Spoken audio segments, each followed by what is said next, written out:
By the early evening of April 8th of 1865, the fighting that had begun at Appomattox Station along the South Side Railroad with the capture of the Confederate supply trains has shifted here into this area, into this field, as a matter of fact.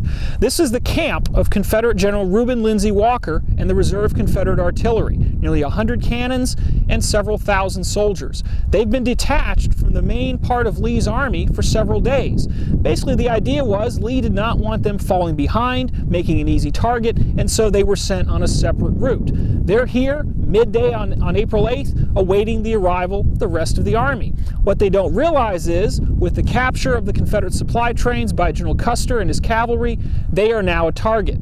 General Walker hopes to get most of his cannons out of this trap that Custer basically now has him in, and General Walker will set up nearly 30 of his cannons in a giant semicircle right here in this position, facing the approaching Union cavalry.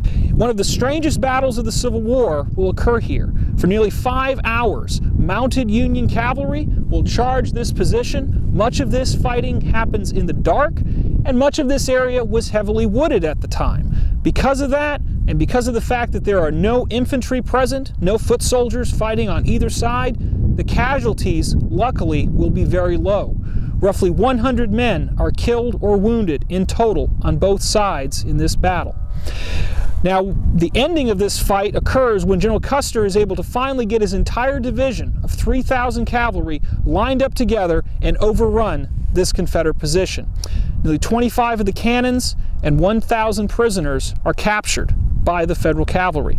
The remnants of General Walker's force will retreat, some of it back towards the village of Appomattox Court House, some of it to the north toward Oakville, and others to Lynchburg, but the majority of his force gets out.